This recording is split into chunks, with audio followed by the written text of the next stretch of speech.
ladies and gentlemen. You're watching, yes, the Yankees Entertainment and Sports Network.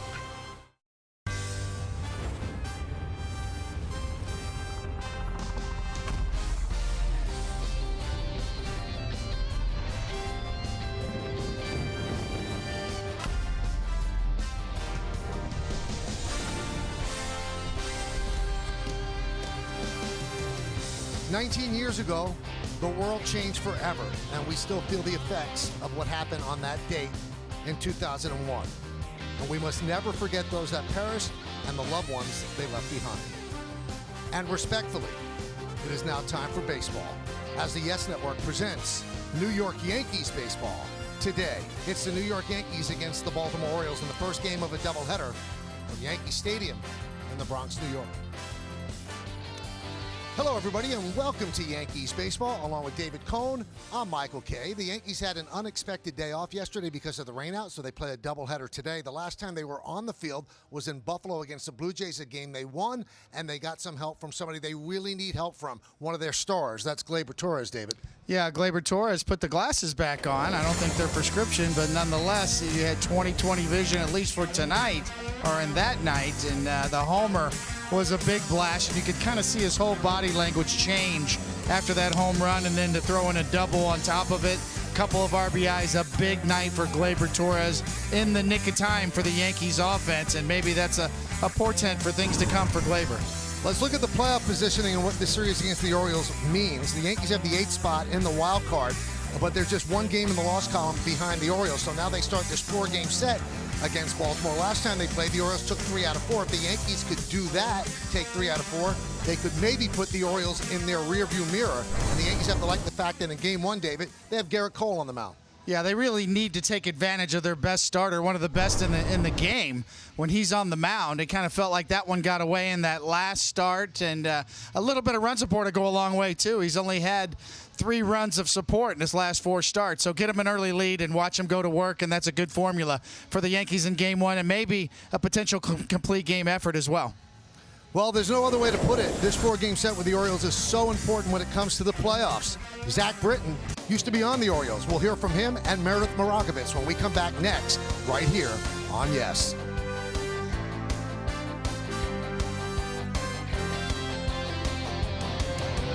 Welcome back to Yankees Baseball on Yes. I'm Meredith Marakovitz. It's pretty hard to believe there are just 17 games left for the Yankees in the regular season, and right now they will take all the wins they can get, considering they are holding on to the 8th and final playoff spot. The Orioles, on the other hand, are not too far behind, just a game and a half back from the Yankees in the wild card. Yesterday, Zach Britton spoke about the O's play as of late. The 60-game season is tricky. It just takes one team getting on a good roll for a few weeks, and they've done that. They played us really well. I felt like their at-bats were pretty impressive, against us in Baltimore. So they're doing a lot of little things right. Every game is really important from here on out. Treat these, as close to a playoff atmosphere, I think, as we can at this stage. They're playing really well. Obviously, they played us really, really well in Baltimore. So, with Garrett on the mound tonight, obviously, you like your chances anytime he's on the mound. And as we know, Garrett Cole will get the ball in Game 1, Masahiro Tanaka in Game 2, and there is a lineup note for the first game. Aaron Hicks is not in there, but he is expected to play in the second game. Plenty more to come here on the Yes Network. When we get back, Michael Kay will be joined by David Cohn and Paul O'Neill. First pitch coming your way after the break.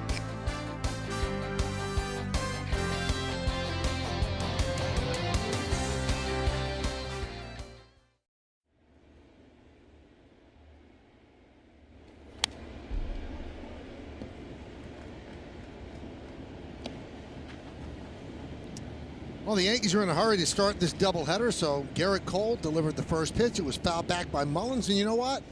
We're underway. Settling for 2, everybody. A couple of 7-inning games. The 0-1. 1-1. Michael, I can't do a game without let's do it. Let's just give me one. I don't care if you're late or not. Let's do it, Paul, here in the Bronx. There we go. There we go. I feel much better. Mullins fouls it back, 1-2. Ramon De Jesus is the home plate umpire. Adam Beck at first. Brennan Miller at second. And the crew chief, Bill Welke, is over at third. You want to keep Mullins off the bases. He can run and he can bunt, but with 2 strikes, that's out. 2-2.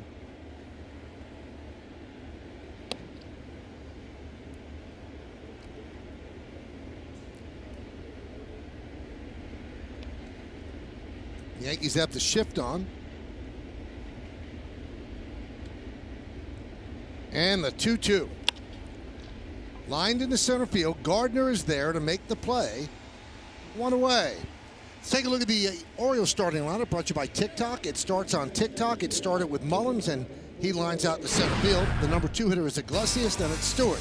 Really impressive young rookie Mountcastle is in left field. He'll clean up. Pedro Severino catches. Renato Nunez, the DH. In the bottom third of the order, Rio Ruiz at third, Hanser Alberto at second, and Pat Valaika bats ninth. He'll play first.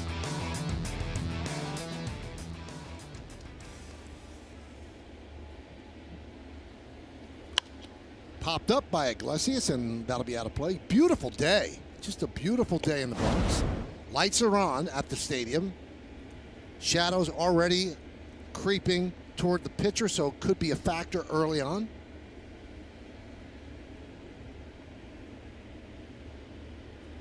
Swing and a miss. Let's take a look at the weather. It's presented by our good friends at Bigelow Tea. It's 76 degrees, beautiful. Humidity 53%, not much wind. And it is sunny and gorgeous in the Bronx. Foul back, still 0-2.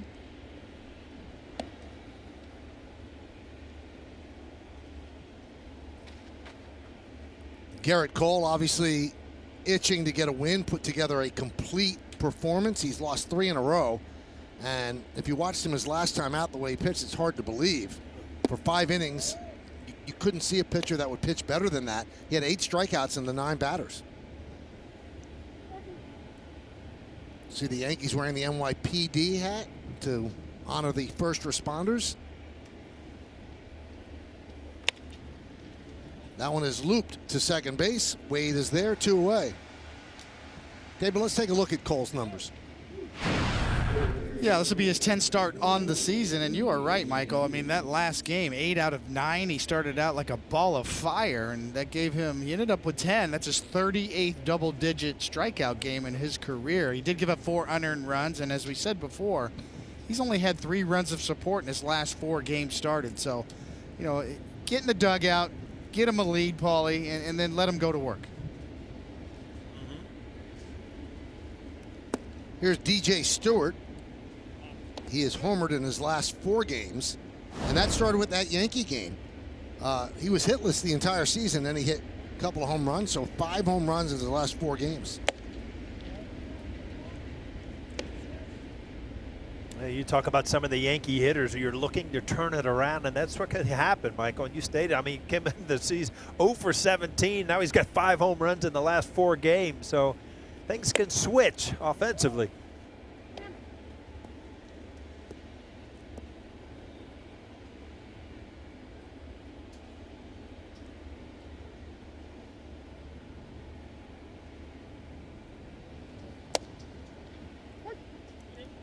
Two and two.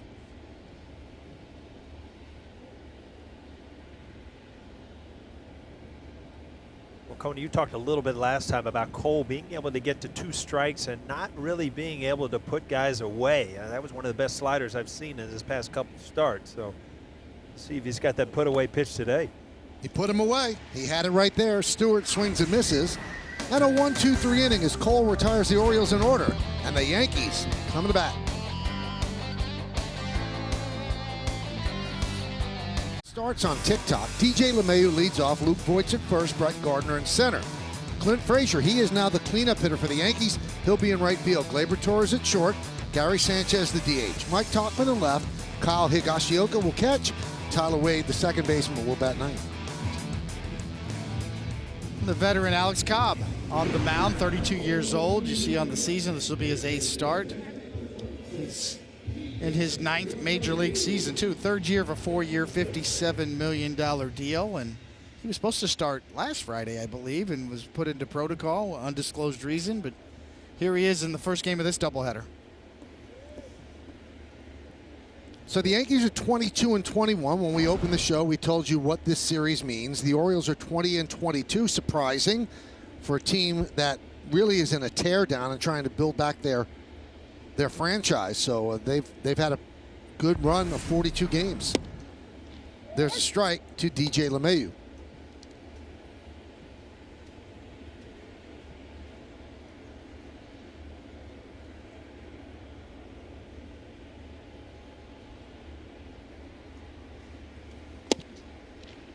Oh, 2.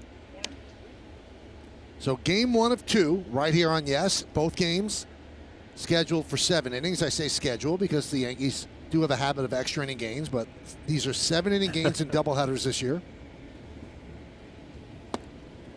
1 and 2.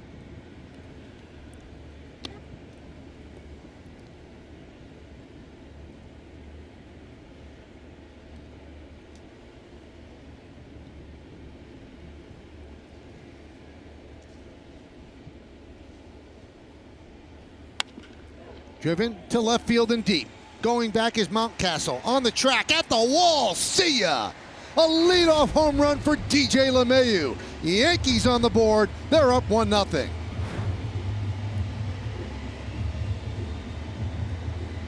After Cobb jumps ahead 0-2 with a couple sinkers away right on the outside corner, gets one out over the plate, and DJ LeMahieu, what it is about his first at bat, but he likes to go deep.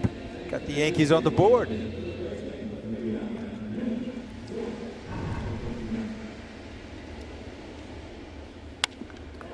Again, sometimes I think you overthink things. He got ahead with that sinker away, tried to get it in. DJ LeMahieu quick enough, even in the shadows, to shoot this out to left field. And Voit shoots one to right field, a base hit for the Yankee first baseman. You called it, Paul, with DJ LeMahieu. You know, he pulls the off-speed stuff. That was 86 miles an hour, kind of a change-up inside, unusual. But DJ LeMahieu's approach, as you've noted all along, fastball's the other way, he pulls the off-speed, and 1-0 Yankees. 4th leadoff home run for LeMahieu this season, and that's tied for the Major League lead with Ian Happ of the Cubs.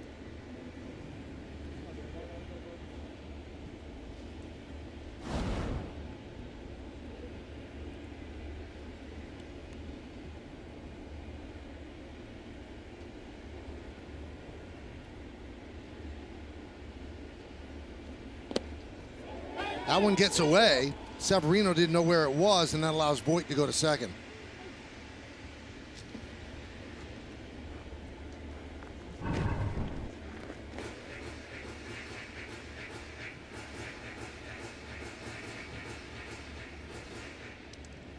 Brett Gardner there directing traffic, and Severino not being able to pick it up, telling Luke Voit, go ahead. Easily walks into second base.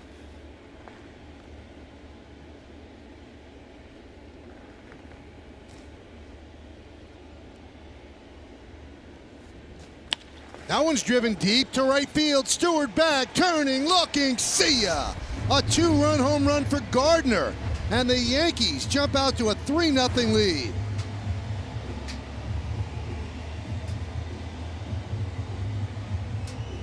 Now, Coney, you stated you couldn't ask for a better start. Score some runs early and then give the ball to Garrett Cole. I'll tell you what, they've started this one with a loud first inning so far. 3 runs, no outs.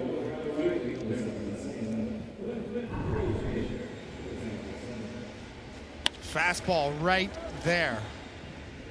Gardy knew it immediately.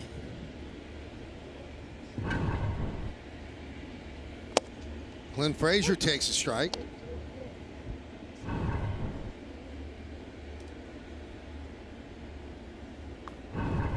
Well, even in the shadows, pitch out over the middle of the plate's going to get hit hard. Fly ball to the warning track. Stewart runs it down. 1 away. Let's take a look at the Orioles defense presented by Geico. So Stewart's in right, Mullins in center, Mountcastle is over and left. Go the other way in the infield. It's Ruiz, Iglesias, Alberto, and Valleca. Severino behind the plate, and Cobb is on the mound. Cobb, the 29th man. And when you have a doubleheader, you're allowed to add 1 to the 28-man roster. So he is the one they added, which does not bode well for him staying in the rotation. There's Gleyber Torres, and he swings at the first pitch and lofts it to center field, drifting back Mullins. He's there.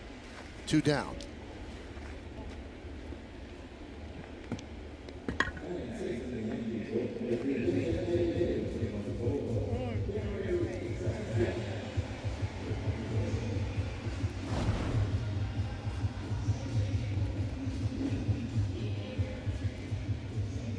An interesting stat on Gardner, who's been struggling. That's his first home run since August 5th against the Phillies. So he had 28 straight homerless games after hitting 3 home runs in his first 8 games. And 28 last year. Here's Sanchez. And a strike.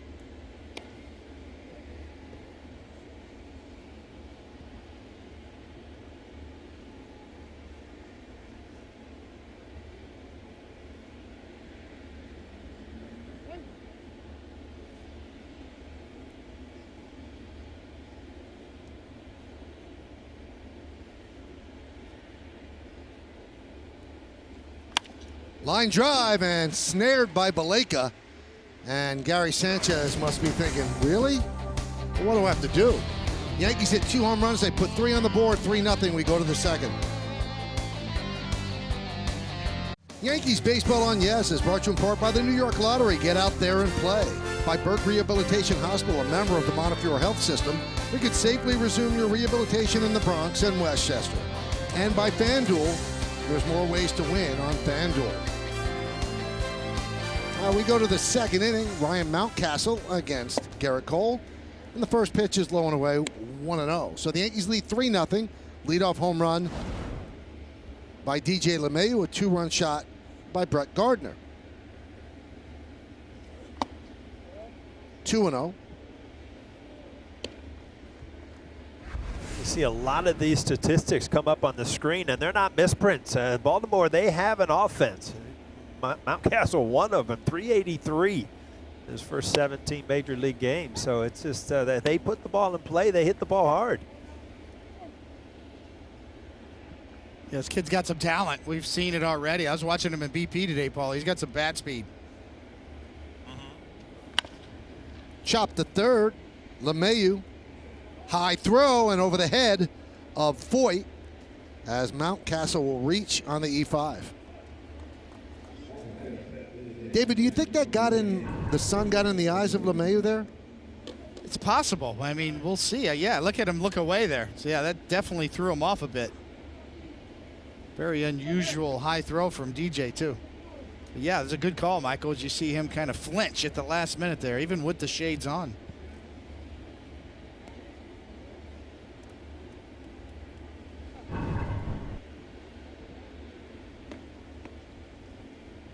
You talk about fall in the air. You know, the sun changes throughout the season, and this being the toughest time of the year, as it gets a little lower in the sky, left field is going to be extremely tough for the first few innings. And you saw LeMahieu, even at third base, having trouble with a high chopper. I remember at the old ballpark, Wade Boggs used to say when there were fans in the stands in an afternoon game in September, you were playing third base blind because the ball would get caught in a white shirt and you just couldn't see it with the glare of the sun as well. Unfortunately, no fans in the stands, but still there is glare from the sun.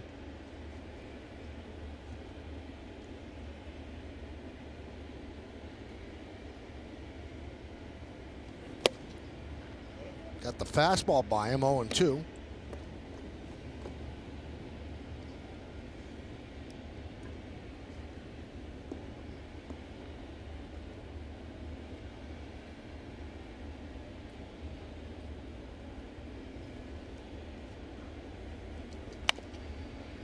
Off the end of the bat, foul. Take a look at the Yankee defense, which is presented by Geico. You've got Tauchman in left, Gardner in center, and Frazier over and right. In the infield, it's LeMahieu, Torres, Wade, and Voit. That's third to first. Higashioka behind the plate. Cole on the mound. After the rainout yesterday, Aaron Boone was talking glowingly about the strides that Frazier has made defensively, and we've seen it. He takes good roots to the ball, and he's made the plays he has to make. Grounded foul. And Boone's explanation was, he said, when somebody's a good athlete and they're working at it, you're going to get better. And that's exactly what's happened with Frazier.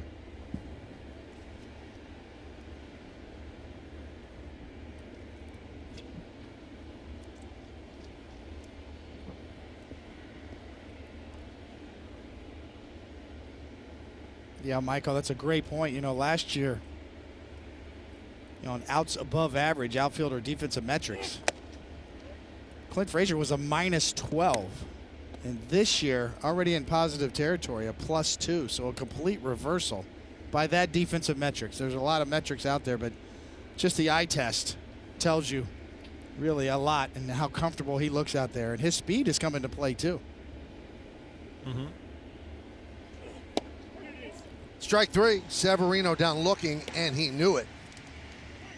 All right, in the top of the second, it's time for the keys to the game, brought to you by your local Kia dealers. And we go to Studio 21 and Paul's thoughts from the basement.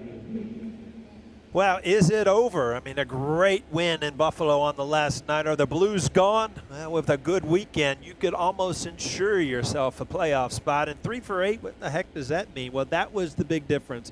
After going 2 for 32 in a 5-game losing streak, 3 for 8 in Buffalo, runners in scoring position. They just kept tacking on run. And to steal one, you guys kind of talked about it. Is it Labor Day? Huge day for him. Home run, 4 RBIs. Is this the day? Is that the game that turned him around? You know, we talked about it in the game in Buffalo that he was wearing those glasses. And then he said after the game he had worn them before, but he essentially wears them out of superstition more than anything else. They're not prescription. Maybe they cut down on glare. And because baseball players are very superstitious, he said he will continue to wear it because he had 4 RBIs and the Yankees won. I can understand that. It does get into your mind. Certain T-shirts, certain hats, gloves, batting gloves. I tell you what, and you see those glasses. Sometimes, though, in the cool weather, it will keep your eyes from kind of watering, which can be extremely annoying as a hitter.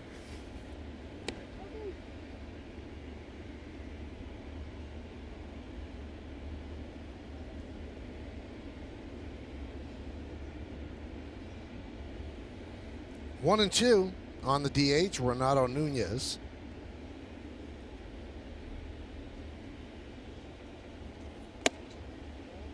Two and two.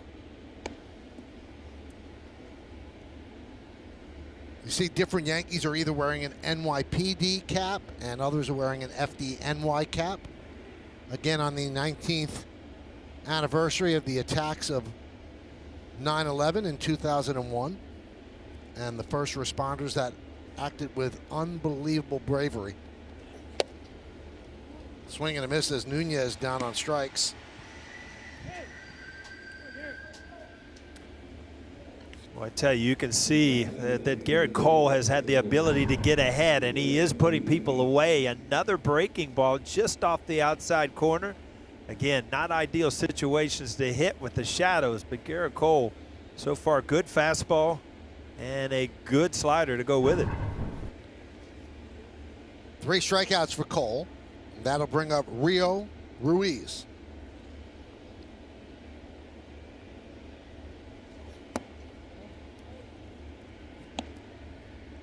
One and 0.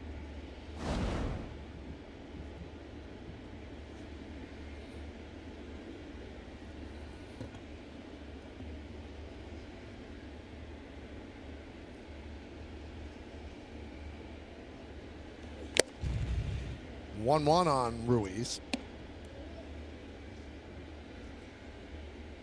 Exploding fastball into the mitt. You could tell the life on that pitch. I was just looking at Ruiz's swing. It's a little long, and you're having a little trouble catching up to 98 with a long swing. Now this is the second straight pairing of Cole and Higashioka. And Aaron Boone said, doesn't mean it's going to be the same going forward, but they're facing the same team. They did well last time out. So that familiarity, he wanted to pair them up again, but we'll see if it becomes a thing. And Cole has been very vocal in his support of Gary Sanchez and the way Sanchez calls the game and how they're on the same page. But it's Cole and Higashioka. Fly ball left field. Tauchman puts it away for the final out. So Cole pitches around the error by LeMahieu. The Orioles strand one. We'll go to the bottom of the second.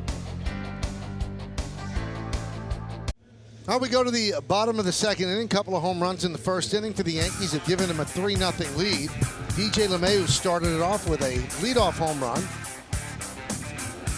And you could see Gardner's asking him, what pitch was that? So he gave him some info, and then Gardner took that info and hit one into the seats and right for a 2-run home run.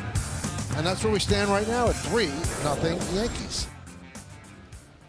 Communication, it's so key, Paul. Yeah, it certainly is. Here's Tauchman. Choked me up there, Michael. I know I did. Such a great point that I couldn't even get the words out, Michael.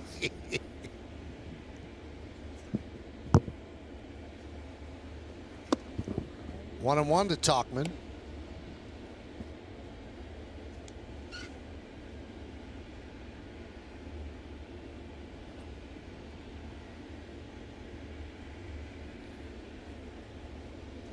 There were some thoughts that the Orioles would move Cobb before the trade deadline, but he's got a contract that he's not pitching up to that contract. David mentioned he's in the third year of a 4-year, $57 million deal with the Orioles. Even when they signed it, it didn't make that much sense. It seemed like overkill. That one's looped into left field. It's going to dunk in there for a base hit. Boy, did Tauchman need that as he leads off with a single.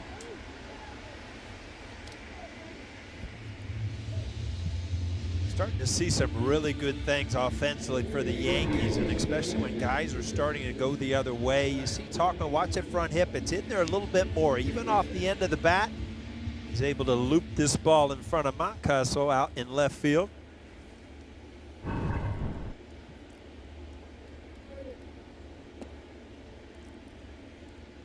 That'll bring up Higashioka.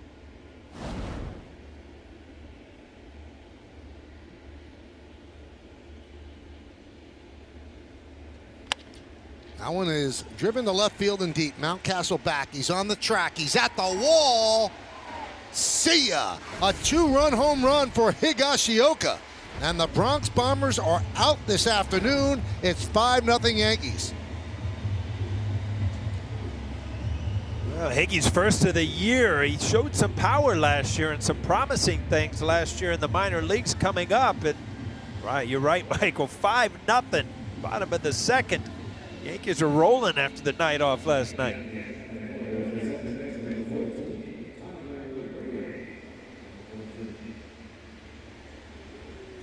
Well, Cobb getting roughed up.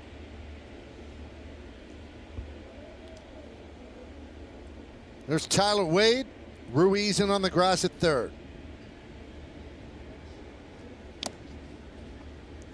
0-1.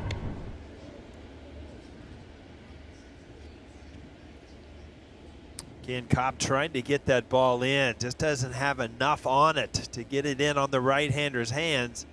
Just enough to get over the State Farm sign into the seats.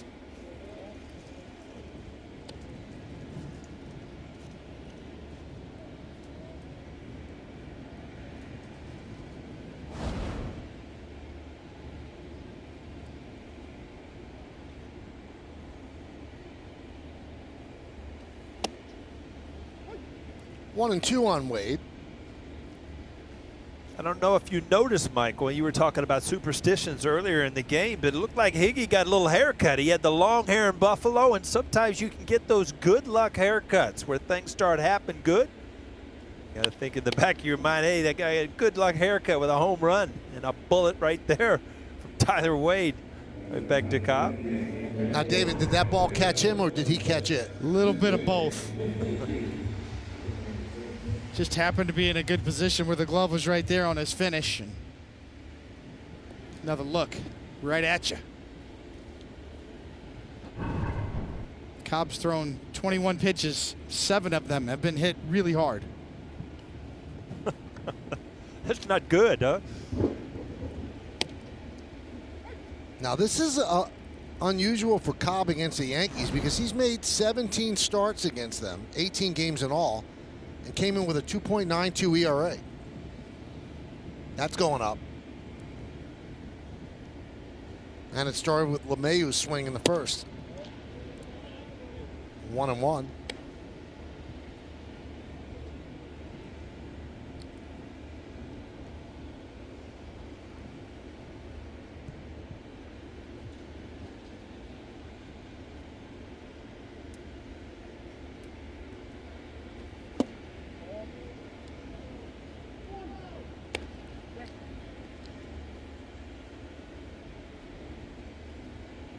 Well, you see the way Cobb tries to sink and you know, kind of get the ball in, and he needs those pitches called. Home plate to Jesus, not giving them to him there against LeMahieu.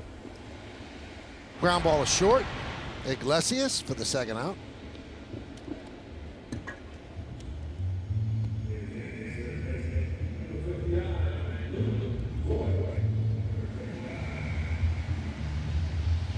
So here's Luke Voit. Now in the lineup that the Yankees put out before yesterday's game that eventually got rained out, Voit wasn't in it.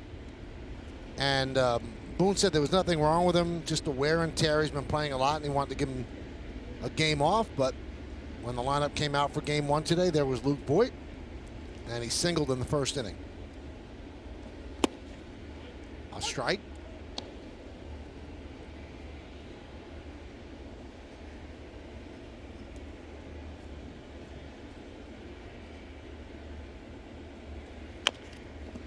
Grounded to third. Charging is Ruiz, and he gets Voit for the final out. But the Yankees get 2 more runs. 2 hits, another home run, this one by Higashioka. We go to the third. Report brought to you by Montefiore, doing more. Giancarlo Stanton and Aaron Judge were both out early today. You see Stanton running the bases again. He has done that over the past couple of days. Aaron Judge was in the outfield working out, doing some running as well. And Aaron Boone said both of those guys could potentially see some live pitching at the alternate site either this weekend or early next week. And then there's a chance that they could both be back by the end of next weekend. So 2 big bats in the lineup that certainly the Yankees could use. They're hoping that they can get them built up quickly and back out there. Well, that's a rare bit of good news on the injury front. And if you think about it, if they get back, let's say by the beginning of next weekend, that would give them 10 games to get ready for any playoffs. And if it's the end of the weekend, then 7 or 8 games, which can give them a lot of at-bats, which is what they need. You're just worried if it would be the last weekend of the season. Would 3 games be enough to get them ready for the intensity of a playoff run? But 10 games, that would be big, David. You know, it puts even more emphasis on this series with the Orioles, as you mentioned in the pregame, and Meredith as well. You know, you got to get a little separation here to take some pressure off against these Orioles. And that allows those guys to slide in when they're ready.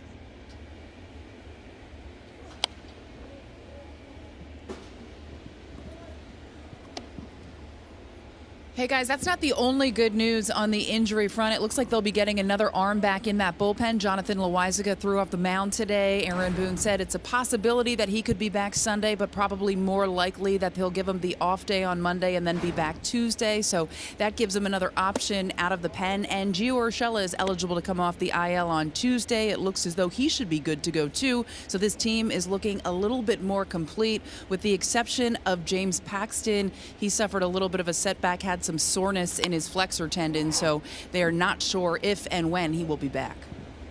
Fly ball to Frazier. He retires Alberto for the first out.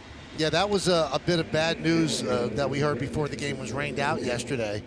Again, you got to get people ready, even if they come back with a couple of games left. That might be one start. You're not going to stretch them out, David. That might not be enough time. Yeah, that's what you worry about as you're up against it. 17 games left.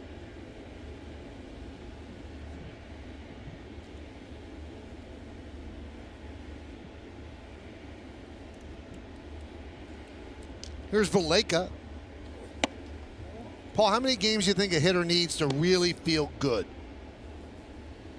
You know what? It depends on how many games you played before you got injured, which was not a lot this year. So, you know, I'd be extremely nervous only playing a weekend or 3 or 4 games going into the playoffs. But, you know, if you have a week, you know, if it's 8, 10 days, I mean, that's usually plenty, especially when, you know, there are games where you're facing good major league pitching.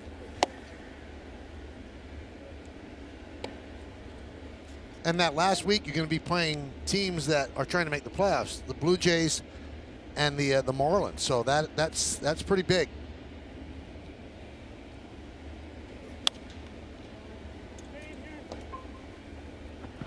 Voigt gives it a look,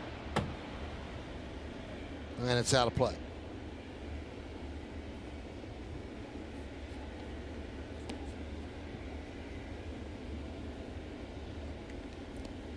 Speaking of the Marlins, how about the game the other day, Paul, when the Braves scored 29? Could you even imagine that? Well, the NFL started last night. I thought it was like a misprint. I thought maybe they had the Falcons played early or something down in Atlanta. 29 runs. Yeah, that's amazing because I think Duvall had 9 RBIs, and that's more than some guys have all season. Yeah, 3 home runs. It was amazing. Amazing if you're on the Atlanta side. Yes, amazingly bad if you're on the Miami side. Good for a pitcher if you're on the other side.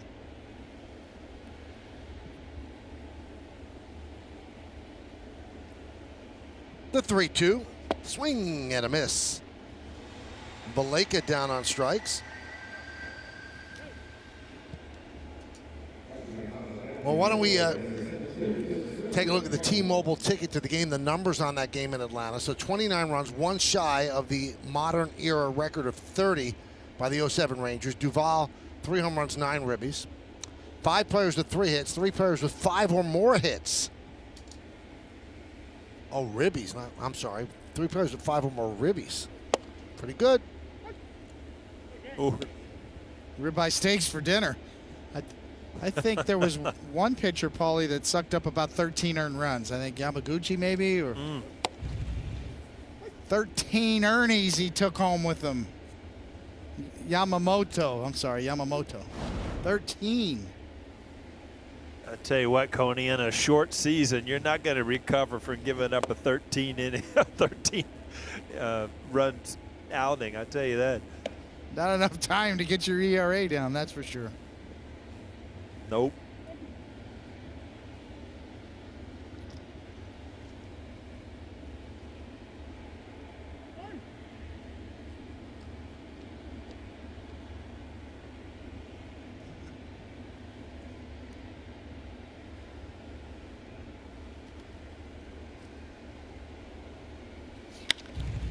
Grounded sharply and backhanded by Wade. And that'll do it for the Orioles as they go down 1-2-3 here in the 3rd inning. We'll go to the bottom of the 3rd. Yankees up 5-0. Puts your safety first with enhanced cleaning practices and more room on board by blocking middle seats beyond September.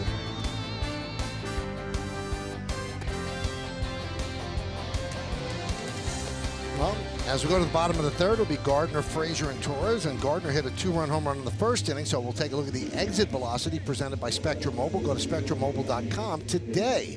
105 off the bat, traveled 386 feet. And what was significant about that home run is that the previous 11 home runs that the Yankees had hit were all solo home runs dating back to August 31st. So that was the first home run with anyone on base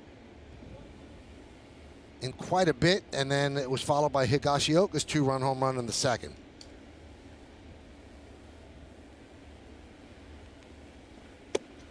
Pitch outside to Gardner. You get more points for those, Michael. Yeah. When you hit them.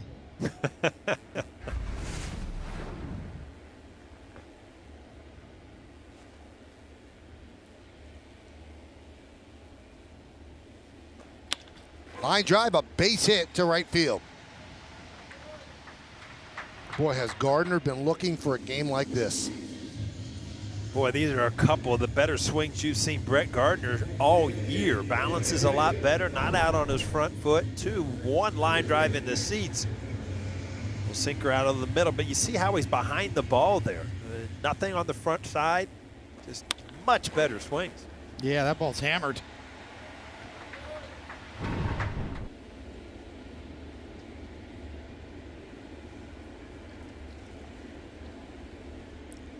.108 miles an hour off the bat as Frazier takes a strike.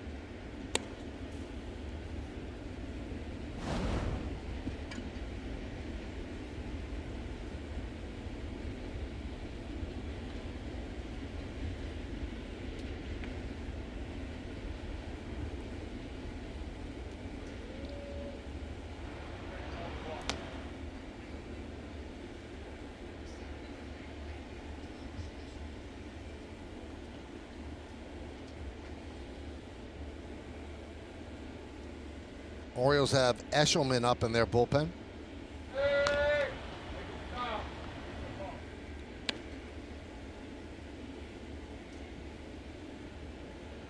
What's amazing is, I mean, the Yankees have, it seems like, you know, Cobb has been out there just laboring. He's only going to throw his 31st pitch, but it's just the home runs and the hard hit balls. It's amazing. You'd think he'd have 50 or 60 pitches by now. It's one of those games where the scoreboard matches up with the quality of contact on the Yankees lineup. Expected batting average today from the Yankees, .453.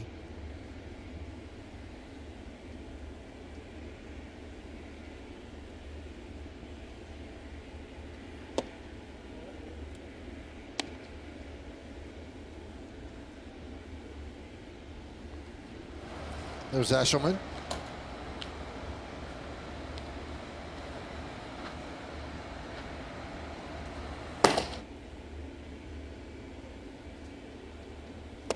Big cut, 1-2.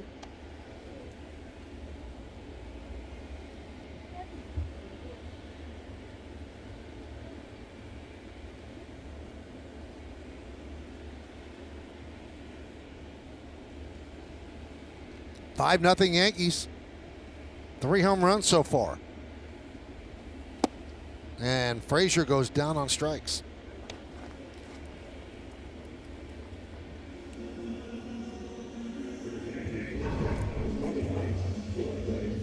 It's always been Cobb's best pitch, is that kind of split changeup that he's thrown for years, a veteran righty. Actually came into this game in 18 career starts against the Yankees with an under 3 ERA, 2.93. Minimum 70 innings. That's the best of anybody active in the game. Not no more.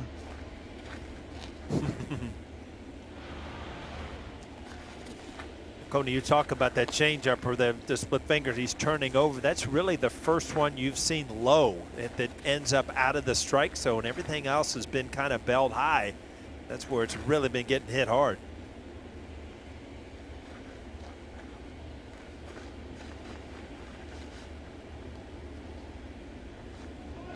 Runner goes. Throw to second.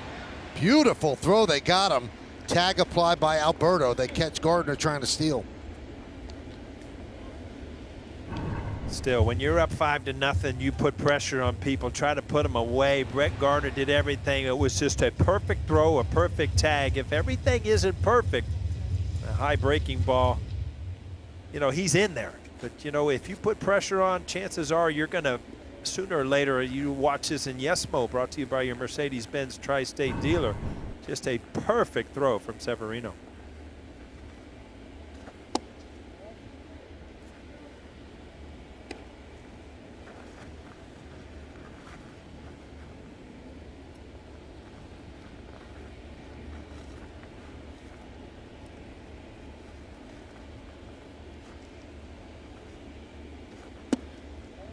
Three 3-0 on Torres. Torres with a fly ball to center in the first. Good beginning for the Yankees in this doubleheader day. LeMahieu a leadoff home run, Voit a single, Gardner a home run. So it's 3-0 before you settled in to watch the game. There's a strike. Then in the second inning, a single by Talkman, and Higashioka hits one to left for a 2-run home run. That's where we stand right now, 5-0, and the Yankees have Garrett Cole on the mound. So that's a pretty good feeling for them. Tanaka will start game 2 for the Yanks. Check swing, And Torres works a walk. Orioles still have not announced who they will start in game 2. It's listed as to be announced. So Brendan Hyde wants to see exactly how this game unfolds before deciding.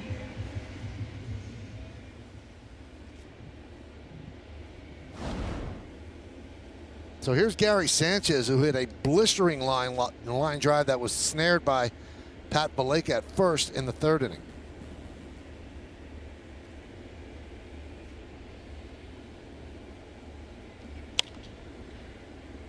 Skied the other way and out of play. Yeah, that's what's frustrating is when you struggle and you try to make adjustments. You know, if you break that down, that's one of the better swings Gary Sanchez has taken in a week. But all of a sudden you get nothing for it, and so you go back to your old habits. But if he would stay with that approach, he's going to be fine. But you want results as a hitter, especially when you're struggling. And, you know, if you're Gary Sanchez, you look up coming into the game hitting 121.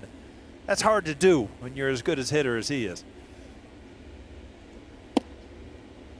And quickly down on the count, 0-2.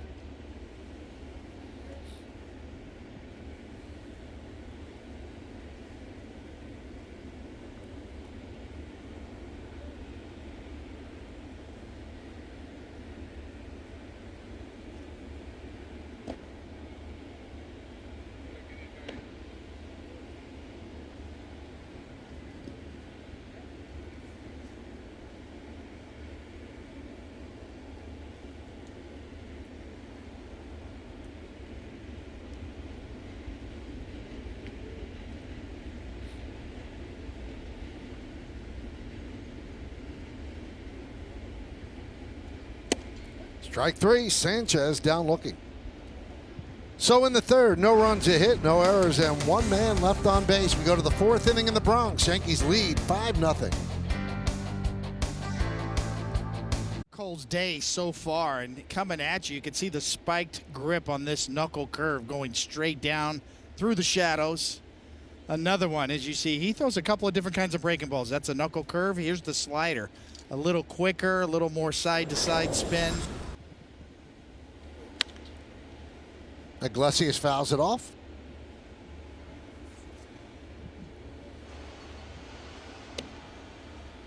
Much more even split today, Paul, in his allocation of pitches. You know, we know Garrett Cole is mostly a fastball pitcher, but today it's been kind of even-steven between the knuckle curve slider and his fastball.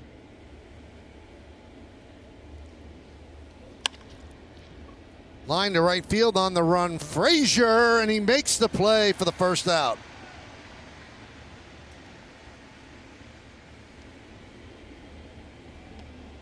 And coming out of the shadows, sometimes even in the outfield when the sun's not in your eyes, you know, you kind of get a late break on it. Sometimes it's an easier play if you actually leave your feet. Sometimes you don't have to, but see, it kind of keeps it at eye level. Coney, if you're pitching and they dive or don't dive, as long as it glows in the glove, you're happy, right? Yes. Stewart swings and misses. Adding scoreboard 5-0 Yankees. 1 base runner for the Orioles. Over 3 1/3. Reaching on an E5 was Ryan Mountcastle in the 2nd. Pitch high. Digging Frazier's glove out there, little red thunder. Yeah.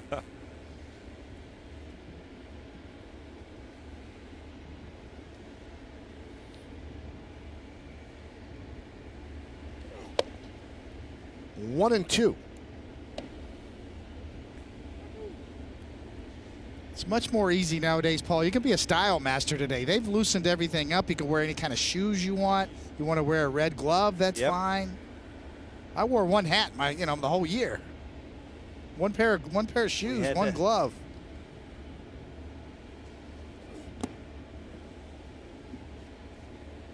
Coney, I'm sure you'll remember when it really started to change. You know, you're right. I had a pair of mutters. I had a pair of regular spikes, 1 glove all year. And I'll never forget looking over at Jeet's locker. I mean, there were just boxes and boxes of shoes.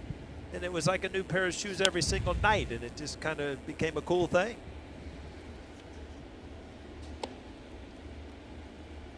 So your shoe company didn't give you a lot of shoes?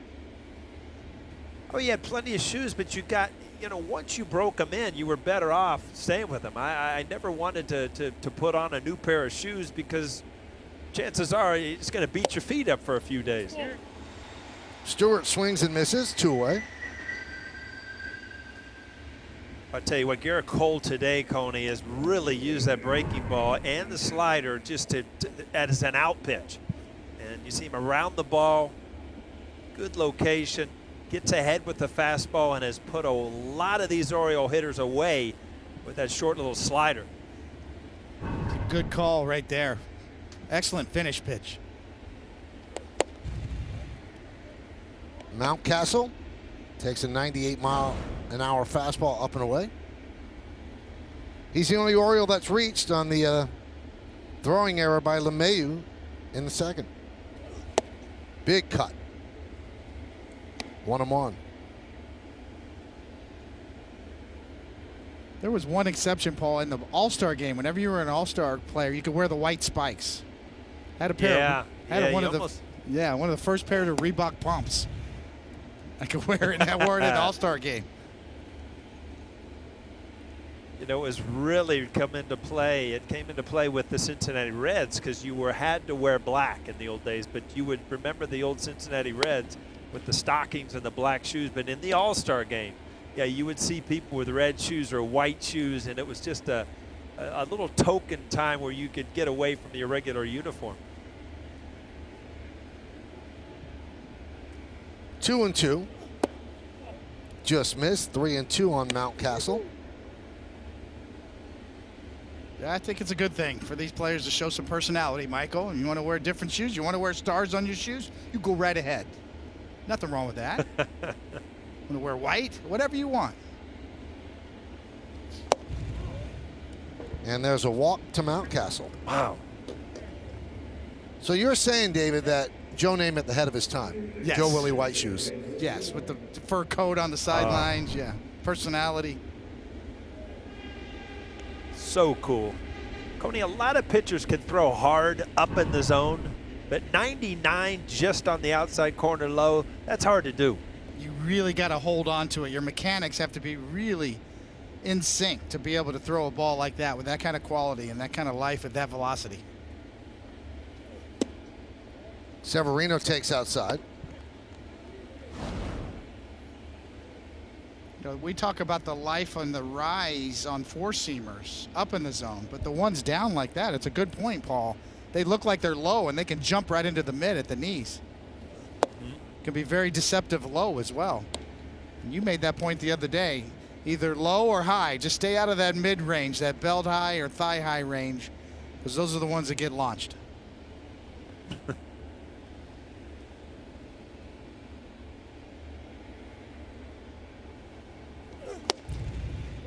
Throwing gas, 1-2.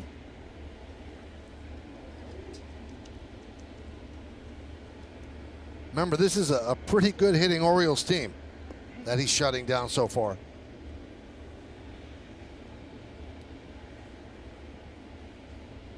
Wade shades up the middle, most of the right side of the infield open.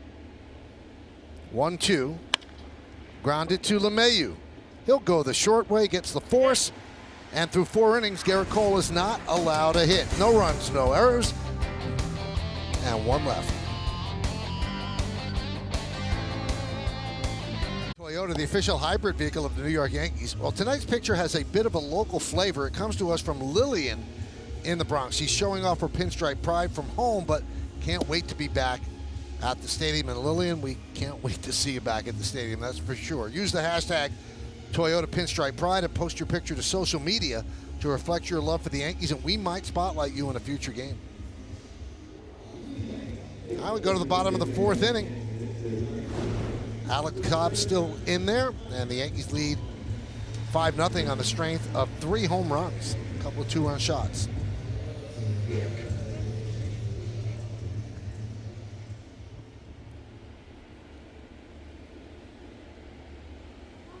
Audi scoreboard, 5-0 Yanks. Bottom third of the order, starting with Tauchman, then Higashioka and Wade.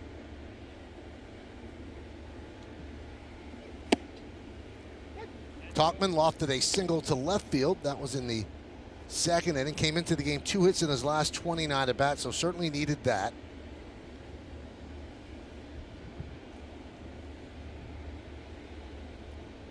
Still sitting on no home runs for the year. Last year he showed surprising power. And the one thing that we've noticed about Tauchman this year, he has not been able to hit the fastball. Almost caught betwixt and between, almost like what Gary Sanchez is going through.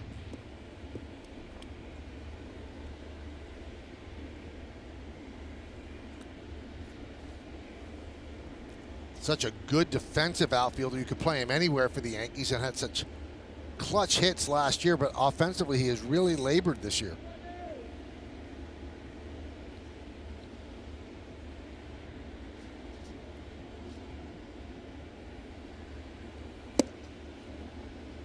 One and two.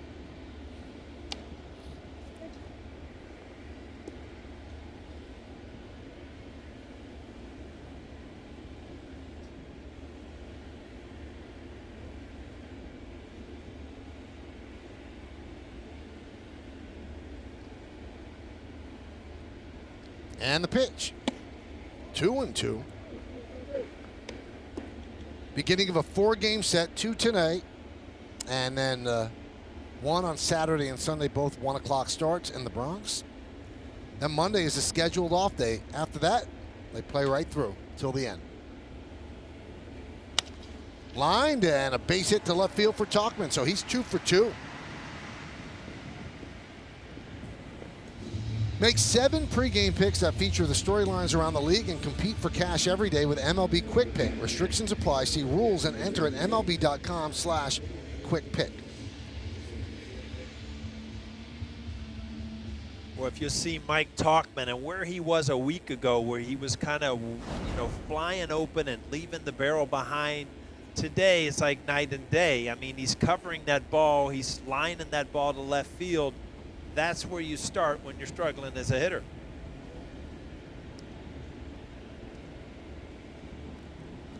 Pitch to Higashioka is outside.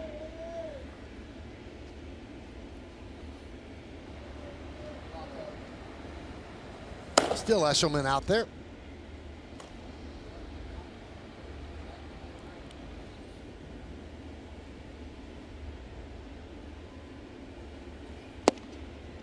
Now we're watching how well Garrett Cole is pitching. And there's a lot of concern that this is a guy who was so good last year. Many thought he should have won the Cy Young. He finished second to his teammate Justin Verlander, and he's struggling this year. But the numbers tell a different story, David. So 9 decisions last year in a year that he went on to have just a phenomenal season. 5-4, 3.88. This year, quote unquote, struggling, 5-4, 3.63. And remember, this should be May, but unfortunately it's September. Maybe he's going to start to hit his stride now, because that's what he did last year. Tauchman goes, and no throw. As Severino just dropped the baseball. So a stolen base for Tauchman.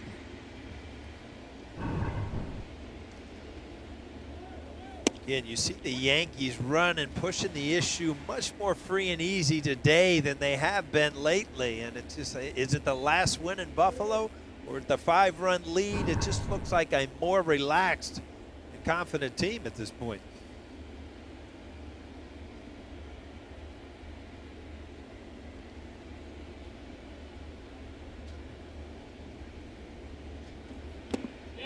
Did he go?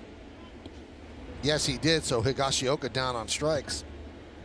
And David, nobody's trying to say that Cole is pitched the way you want Cole to pitch, and he didn't hold up. But pitchers don't come out of the gate and go 32-0. I mean, they do kind of work their way into what they want to be. Yeah, on the heels of a 20-game win streak that he had snapped earlier this year.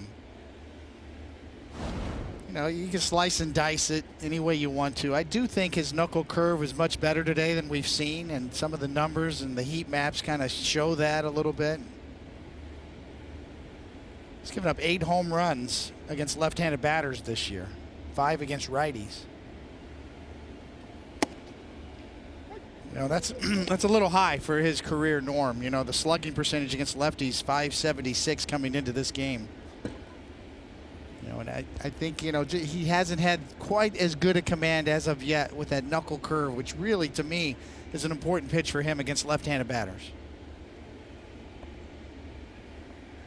Today, it's been a different story. It's been really good.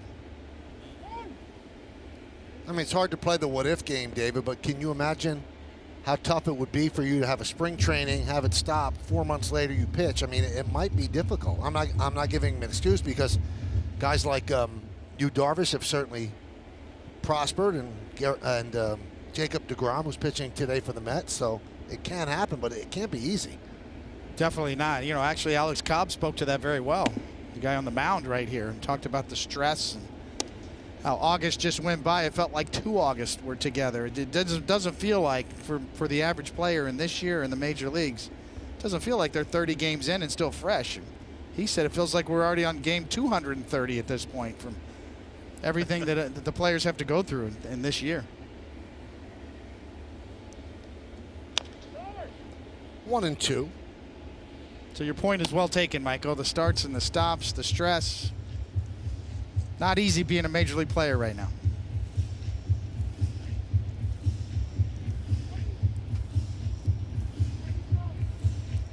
Here's the quote David's talking about. It feels like 2 Augusts combined into one. Everyone we talk to emotionally, physically, is just drained. This year's taking a toll on everybody. It definitely doesn't feel like we're 30 games in and fresh. It feels like we're on game 230. And that was in the Baltimore Sun.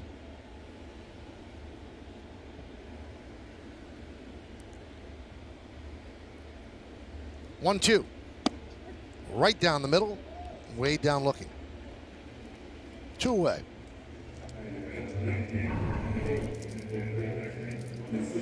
That's the pitch right there. Kind of like that pitch that got Greg Maddux in the Hall of Fame, Paul. He was the master of that. Orel Hershiser probably a little bit before him. You know, I've said this before. Those 2 pitchers were trailblazers, and you see every pitcher that, almost every pitcher in the big leagues has that pitch now, and they were the first 2 guys that I saw master that pitch and change the nature of pitching in my mind.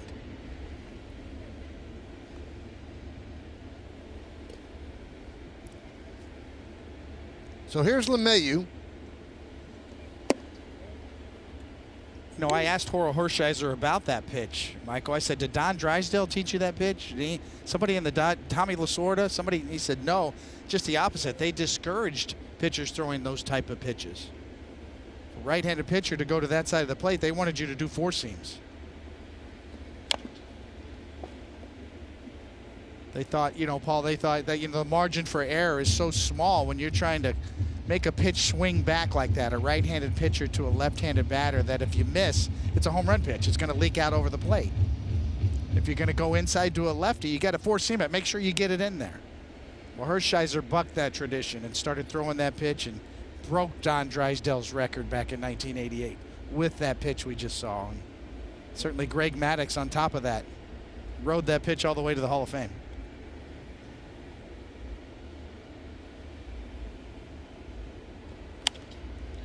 One and two.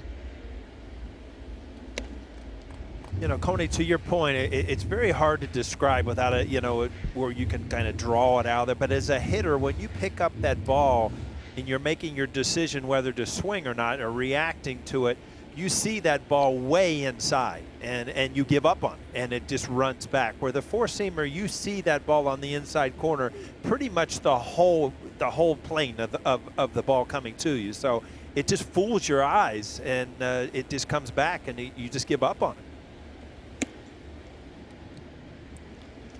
Paul, it just sounds like it's not easy to hit. Hitting does not sound easy. You know what? You know, it's fun, and it is easy when you relax and this, but how often does that happen? It is a very discouraging game at times, and it's a hard game. And Coney and I have said it numerous times. It looks so easy on TV when people swing at balls in the dirt or swing at balls, or Gary Sanchez misses a pitch he should hit. This is not an easy game, and it becomes mental at times, and it just it eats at you. But everybody has taken themselves back to Little League, where it's fun and you're good and you get hits most of the time. Well, Major league pitchers are there for a reason. They're pretty good too. You obviously were not at my Little League games, but yeah, I get your point. Swing and a miss. So Cobb strikes out 3 straight Yankees. No runs a hit, no errors, 1 man left. We'll go to the 5th.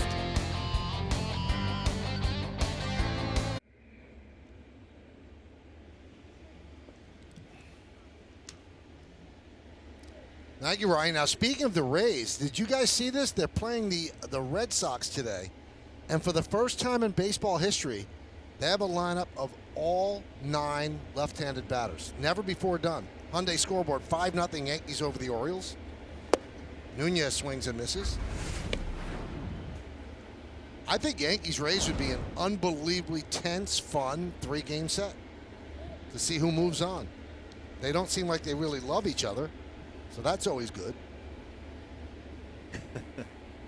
Gives you a little drama, huh? Yeah.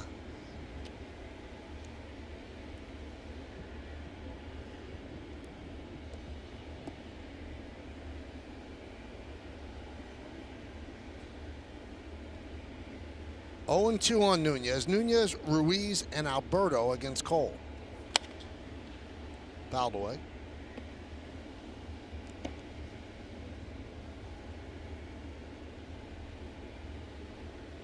Michael, you got to admit those caps they're wearing today are big league, huh? Very much so. Very much so. And you have to give credit to Major League Baseball. Swing and a miss in the dirt. Put out 2-3 because the last couple of years the Yankees and the Mets have wanted to wear NYPD and FDNY caps, and baseball wouldn't allow it.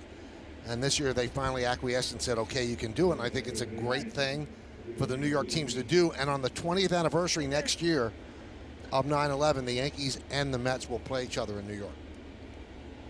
That's pretty cool. I have already text Robbie Kakuza begging for a couple of them. Those are big league, and just the FDNY and the police department. I mean, it's just when you're players and playing in New York, you become friends with these people at the stadium, and it just I look back at some of those guys, huge fans too. So good people, great times.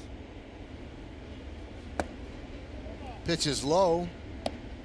2-0 on Ruiz.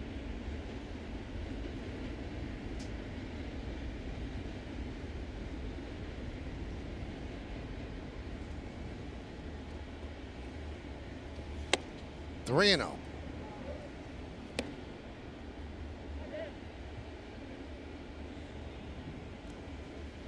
Coney, this would have to go under one of those days where just like it looks easy if you're Garrett Cole. I mean, you see a 3-0 count here, but everything coming out of his hand looks good. It's been 98, 99, good breaking ball. This has got to be one of those days where it's fun to pitch when you're this good. Yeah, especially with a 5 spot on the board. I can't tell you how much that relaxes you as a starting pitcher.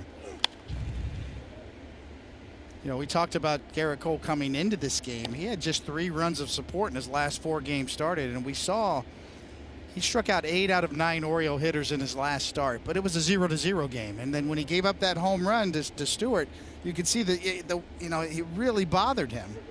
But when you've got run support, nothing bothers you.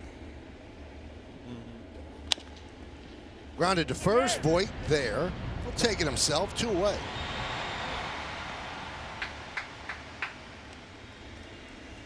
Now a quick word from Spectrum. Spectrum Mobile. Unlimited talk, text, and data. Just $45. 2 down here in the top of the 5th. First game of a doubleheader, so each of these games 7 innings long.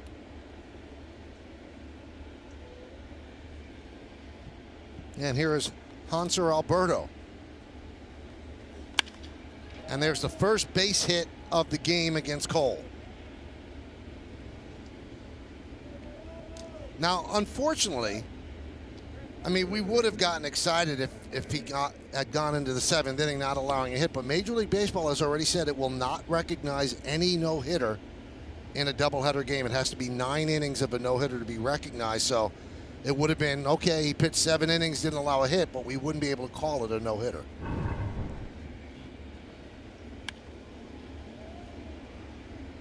Because, David, when you pitched really the first guy that's... Go ahead, Paul. I'm sorry. Sorry. I mean, ball away, you just have not seen many of the Oriole hitters be able to do that, actually hit a ball hard off Cole today. I was going to say, David, when you pitched 7 no-hit innings against Oakland coming back, they didn't give you a no-hitter. No, it did not count. Count him in my mind, though. I do think it's something that Major League Baseball should reconsider. I mean, if you just have 7 innings to pitch and you don't give up a hit, it's a no-hitter. It's not as if you ducked out and didn't want to pitch the final 2 innings. There are no more innings.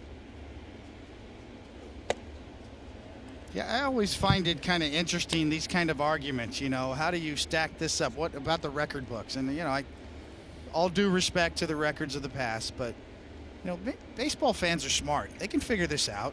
You know, an asterisk. People understand 2020 is so much different because it's a shortened season and we're in the middle of a pandemic.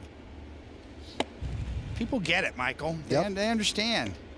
People understand about the steroid era. They're way ahead of the game. Baseball fans are smart. They get it.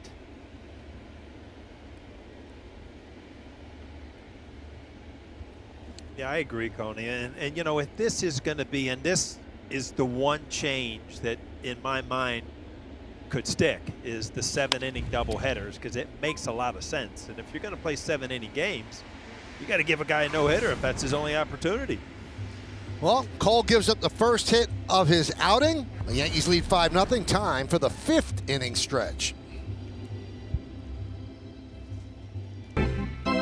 Yankees Baseball on Yes is brought to you in part by your local Ford stores. Visit buyfordnow.com for more information, and by FW Webb, the official plumbing, heating, cooling, and PVF supplier to the New York Yankees. Well, we're going to the bottom of the 5th inning. Yankees lead 5-0 on the Hyundai scoreboard. A 2-out single to right field, clean single by Hanser Alberto in the 5th inning, the only hit against Garrett Cole. And a new pitcher for the Orioles, it's Thomas Eshelman taking over for Alex Cobb.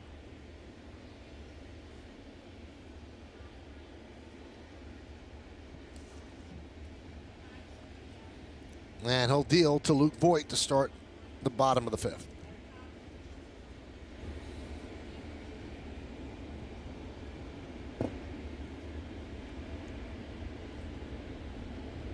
Now I have a question for you, David, because I'm confused, and sometimes you give me clarity. So I'm just told that if you pitch a 7-inning game in a 7-inning doubleheader game, you're credited with a complete game, but they don't give you a no-hitter. Right. How does that make sense? Doesn't make sense. Right, because if you're not going to get a no-hitter, you shouldn't get a complete game. Yeah, it just doesn't make sense at all. I mean, it's less of a complete game than it is a no-hitter. I'll tell you one thing. Garrett Cole wanted that no-hitter today. You can tell by his reaction after the 3rd out, the way he kind of flinged the ball over to first base. He was disappointed. He knew what was going on. Coney, have you noticed, though, that like when you ask Michael a question, there's an answer to it? He threw a question at you that there's no answer to. It's just like, okay, you can get a complete game, but you can't get a no-hitter. So explain that. So you had no chance of answering this question. But that's why I go to David, because he thinks outside the box. He's philosophical. I'm more black and white. Fly ball left center. Cutting over his Mullins to make the play. 1 away.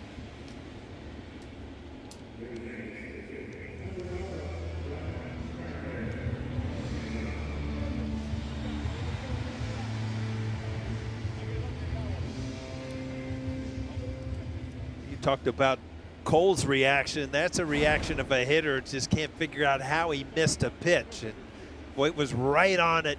You talk about the millimeter of not hitting the barrel to get it out. I mean, that's amazing how little of adjustment it is from a home run to a fly ball to the warning track. 1-0 on Gardner. Gardner is 2 for 2, a home run and a single. There's a strike. So his 2 hits today on his 4th multi-hit game of the season.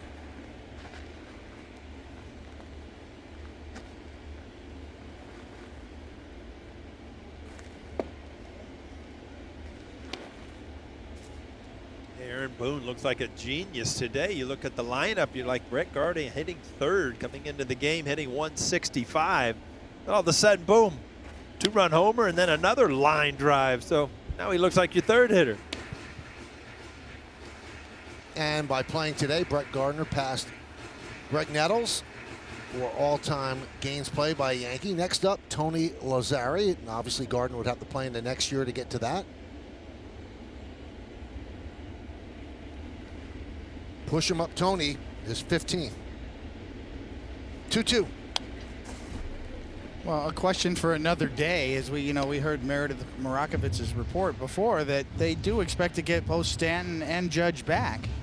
And with the way Clint Frazier has played, if they do get healthy with everybody, it's going to be a lineup issue for Aaron Boone, and who's going to have to sit. And I love whenever you present those questions to managers or coaches, they go, well, that's a good problem to have. It's still a problem. Yeah. Good. 3-2. And Gardner on for the third time today. It's a good problem to have for everybody except the guy who's grabbing pine. Yeah.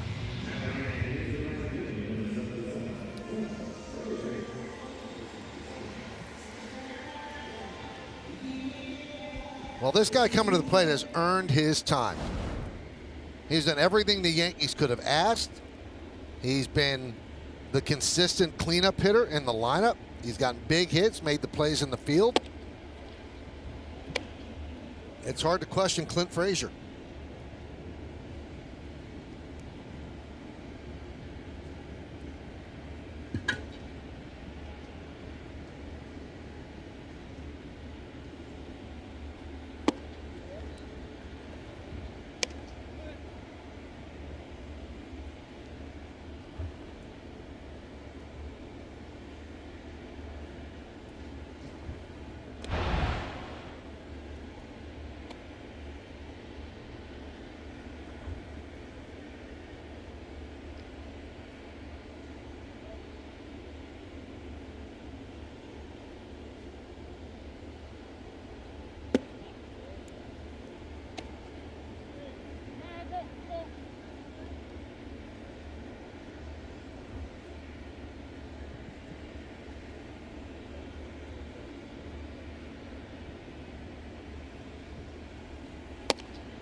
Three and one on Frazier.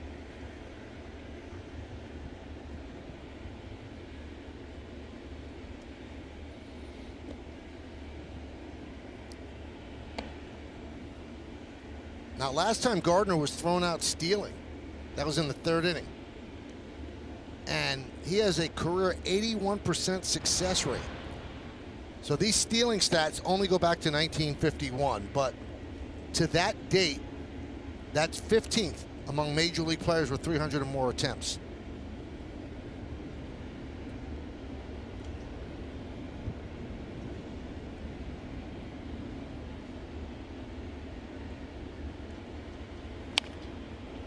Now, Paul, did you get thrown out your last year when you were showing off with 20 stolen bases, something like that? Yeah, I got thrown out a couple times, but yeah, I mean, at that point, it was all about just guessing right and running on certain pitchers. Believe me, I was 38 at the time. It wasn't the blazing speed that was stealing bases.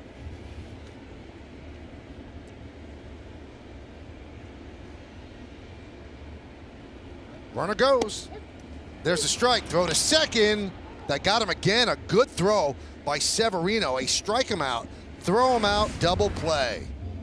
So for the Yankees in the fifth, no runs, no hits, no errors. And because of that caught stealing, nobody left on base. We'll go to the sixth.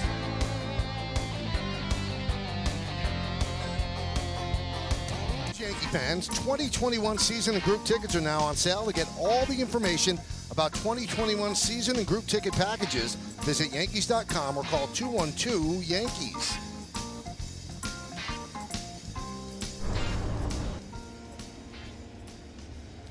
Garrett Cole out for a sixth inning of work. He's allowed just one hit, walked one, and one batter reached on an E5. Montefiore scoreboard shows you a 5-0 Yankee lead.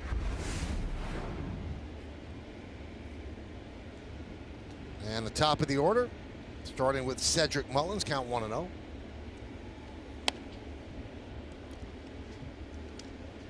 One, 1.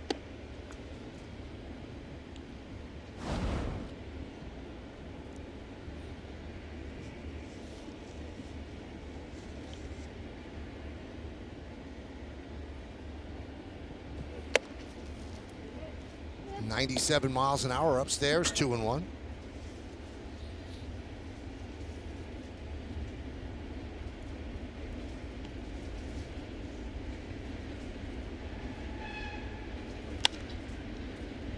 Fly ball, left field, on the run toward the line is Talkman, and he puts it away for the first out. Well, fans, subscribe to the Yankees Download newsletter for the best weekly Bronx Bombers content all in one place. Go to yesnetwork.com and click on the envelope icon to sign up today.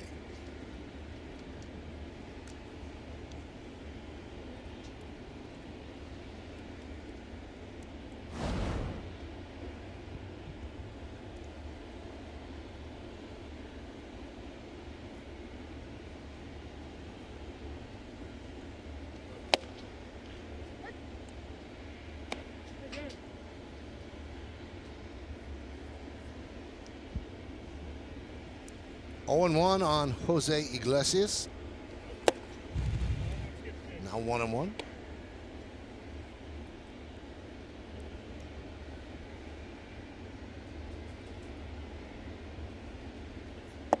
Strange to see when you look up at the pitch count box that we have that he's at 92. He's been coasting, but he does get strikeouts, and strikeouts is at least 3 pitches, usually a lot more.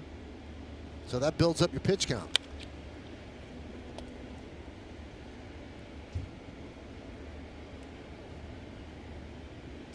If you look at that last pitch, I mean, that's a fastball count and a hot hitter, and you're just beat by 97 right in on your hands. It's just, even the best major league hitters don't catch up to pitches thrown correctly at that velocity. And then he goes with the slider and gets Iglesias for the second out. 21 times the Orioles have swung and missed at Garrett Cole's pitches today. 9 times at that slider.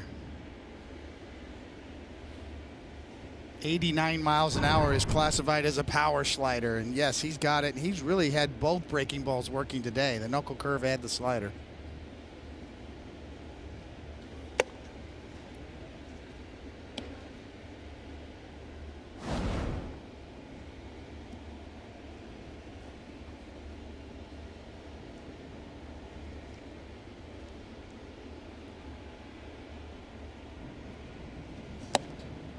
One and 1. 97 miles an hour.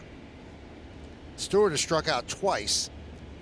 7 strikeouts for Cole. We're in the 6th inning. Yankees lead 5-0. First game of a doubleheader. Each game 7 innings apiece.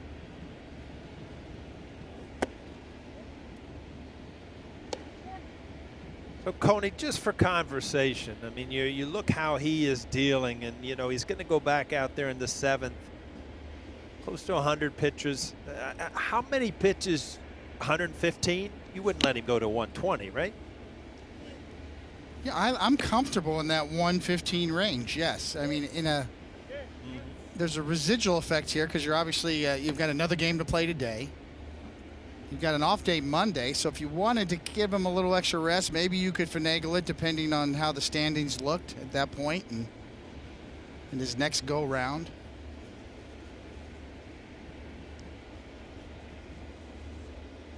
The 2-2. Just missed, 3-2. I don't know if he's going to come out for the 7th. Not if he's going to throw his 100th pitch now.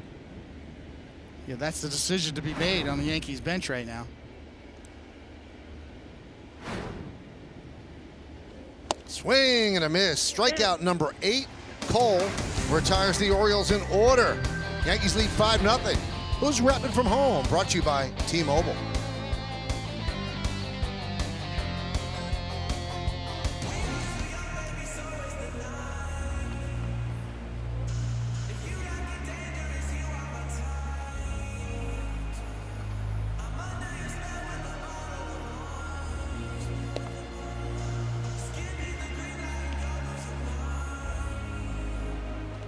and the Orioles play the second game of this doubleheader later tonight right here on Yes.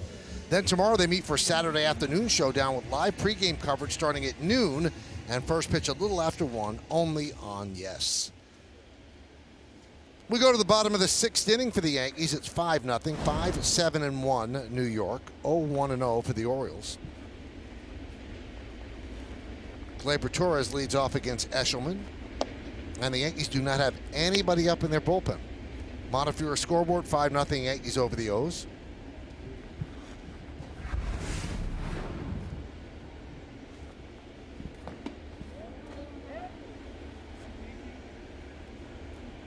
Check the swing, 1-1. Torres is 0 for 1 with a walk.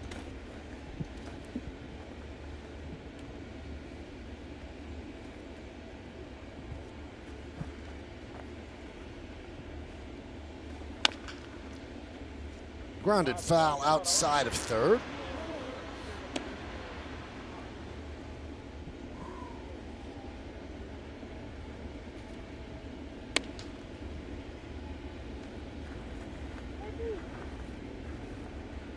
Brett Gardner has been caught stealing twice for only the 3rd time in his career.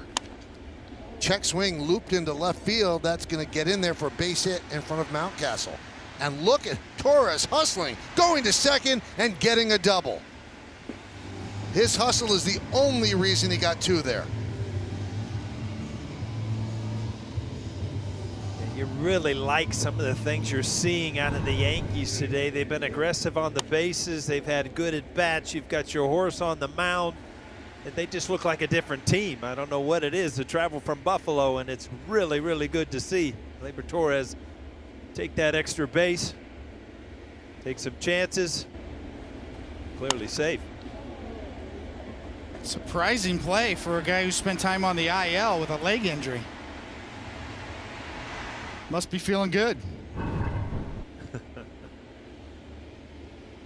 And that's going to bring up Sanchez.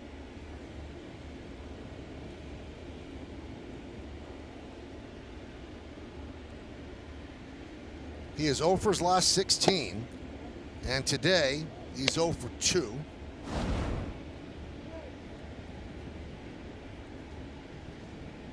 And his average, incredibly, the 119 is the lowest in big league baseball with a minimum of 100 plate appearances. But he does have the 7 homers and the 15 ribbies.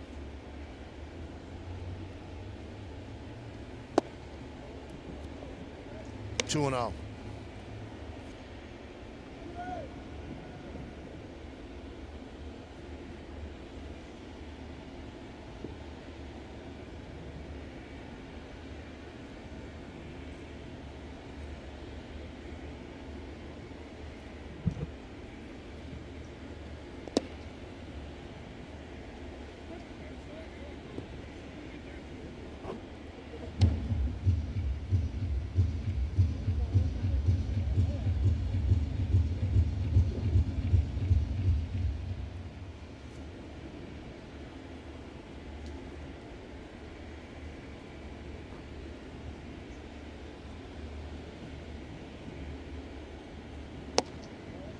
And Sanchez works a walk.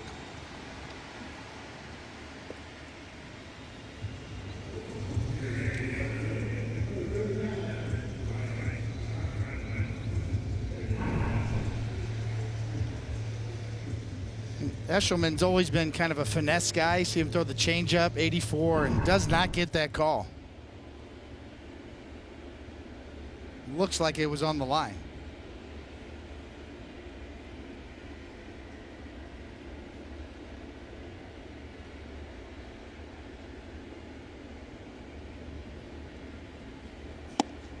There's a strike to Tauchman.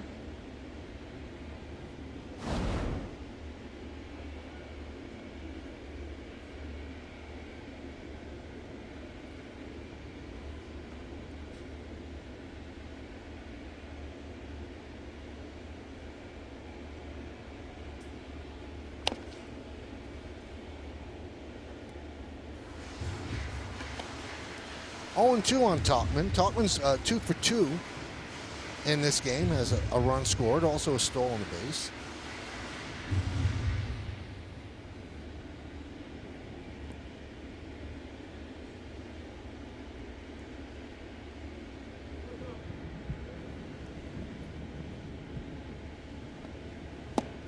That one gets past Severino, and the runners move up. We'll see how they score that.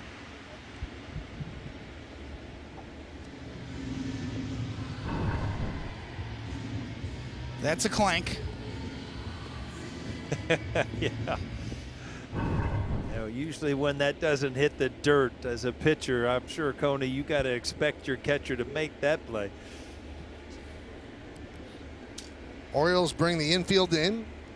Halfway at second and short with Torres on third. And Sanchez at second. That one is looped into center field. That's going to dunk in for a base hit. Torres scores easily. Sanchez moves to third. And Tauchman has his third hit. The Yankees have a 6-0 lead. Tell you what, if you look at Tauchman's approach today, it's been the other way. And if you get jammed, you get jammed. And especially with the infield in, this is a good piece of hitting. Even though you get jammed, it's all in your kitchen. You did enough to get this run in and add to the lead.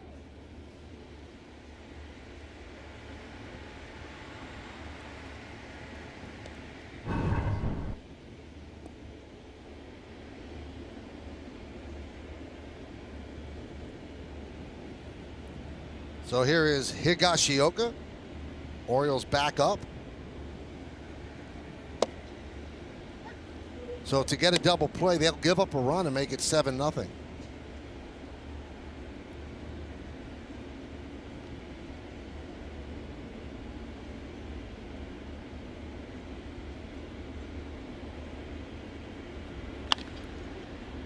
Foul ball, just foul.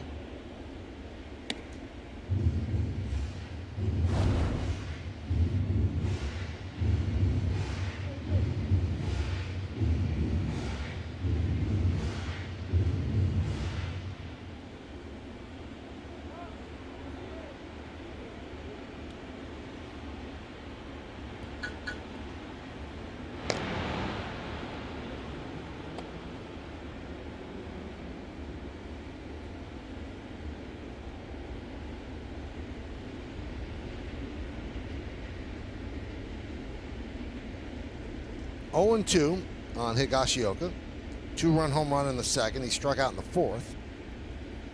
And that one gets through Severino. Sanchez stays put. Moving to second is Tauchman.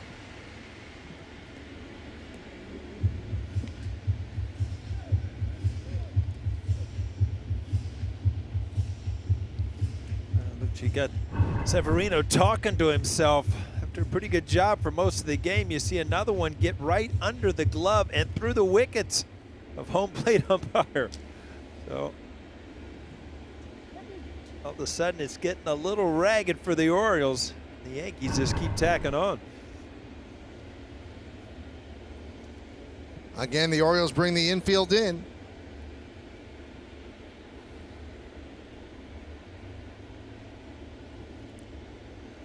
And the 1-2. 2 and 2.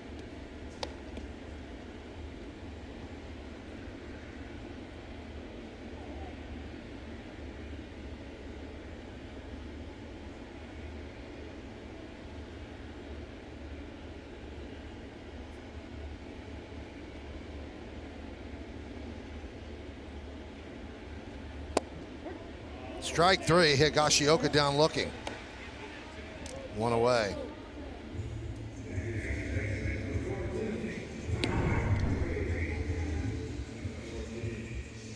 We'll take a look at the box here, and it looks like it's just down and in. As a hitter, I wouldn't leave it. Coney, I'm sure you're looking for it.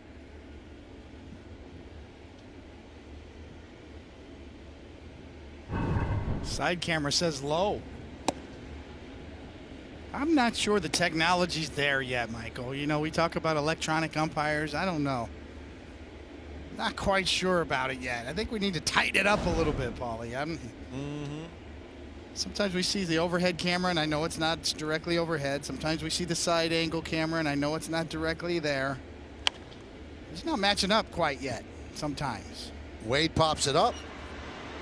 Ruiz makes the play. They say in foul territory, second out.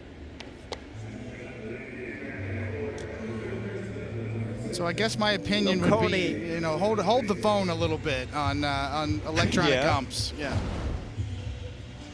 Yeah, it's got to be 100%. If you're going to go to electronically, it's got to be 100%. You still can't question whether angles or this or that. And I agree with you totally, Coney, that it's got to be to the point where there's no questioning it.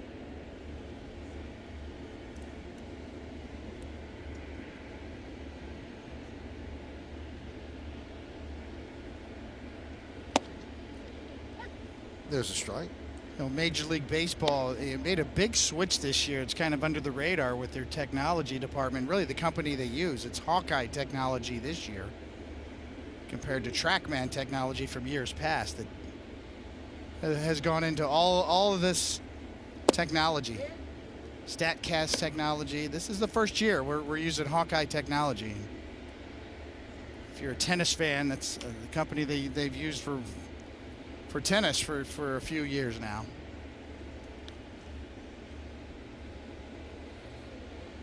The 0-2 to LeMahieu.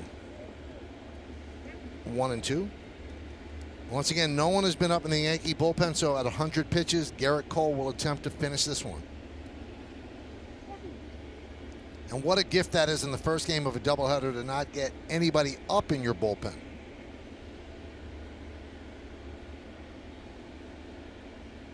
One-two, line drive and caught by Ruiz, and that will do it. Yankees get a run on 2 hits. They leave 2. We go to the final inning. The Yankees lead this one 6-0. Garrett Cole will try to finish it up.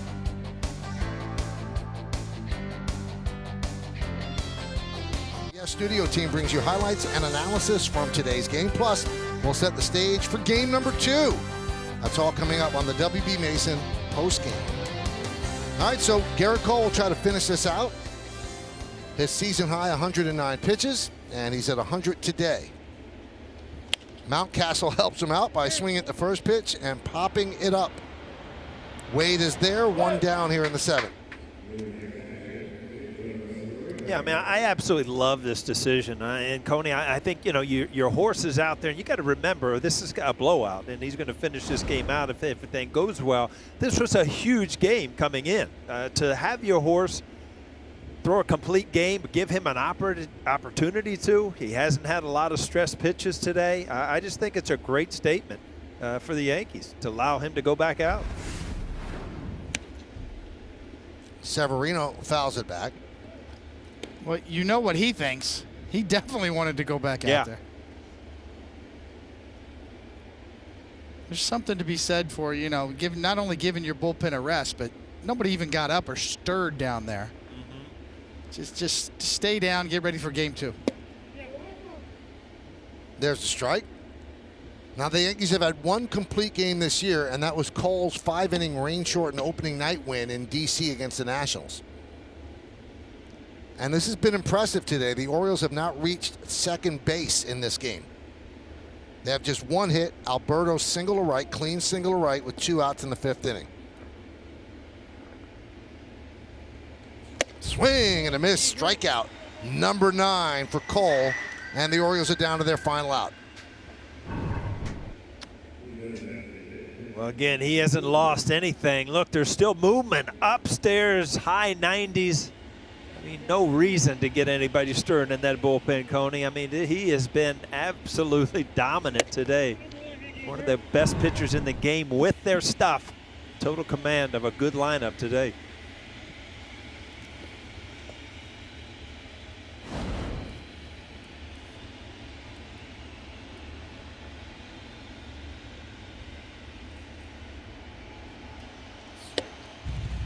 Nunez with a strike.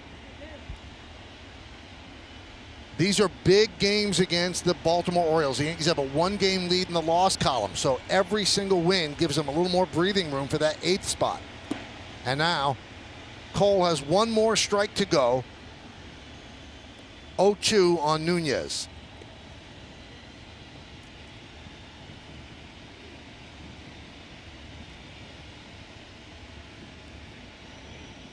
This is the 20 straight win, Garrett Cole, that we're seeing this afternoon. Nub foul off the end of the bat, still 0-2. You have to like this, David, because not only is it power, but it's artistry. Yeah, it's a great mix of pitches. 50% fastballs, 50% off speed. 1-2. 6-0 Yankees. 3 home runs in this game, couple of 2-run shots. They gave Cole an early lead, and he has coasted since then. Just overpowering. Line drive and a base hit through the left side. So Nunez keeps it alive. The second hit for the Orioles in this game.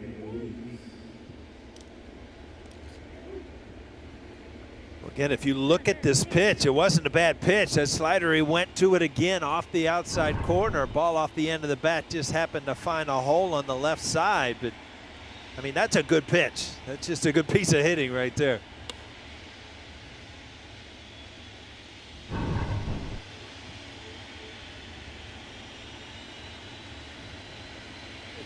Swing and a miss. Runner goes to second, and they will allow him to do that. And that's the first Oriole base runner at second base. 110 pitches in to a 2-hit gem so far for Garrett Cole.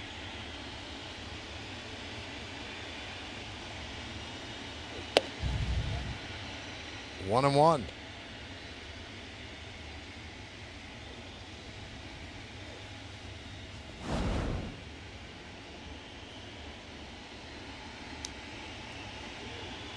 Nunez walks to third. He'll take it.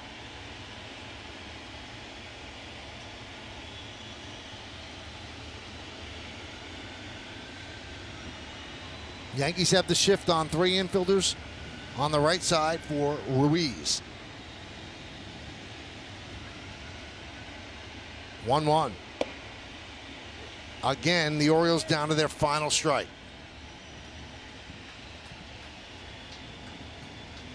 Getting that pitch over for strikes today and getting called strikes with it has been a big deal. That knuckle curve for Garrett Cole today.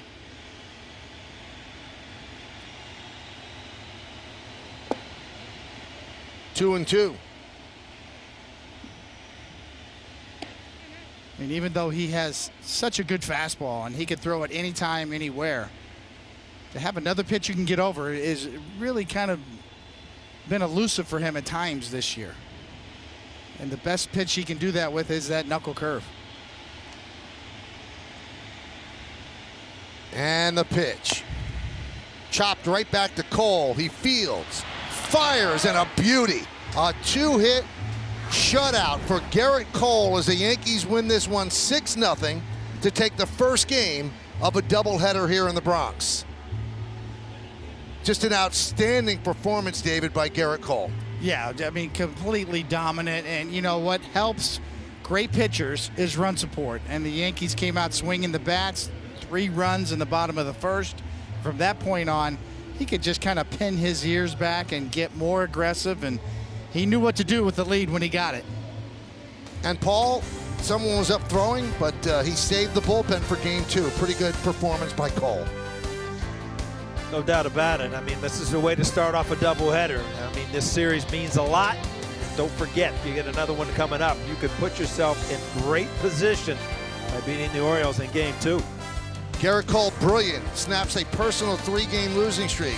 Yankees now have a 2-game winning streak. Some breathing room as well. We'll come back with more next.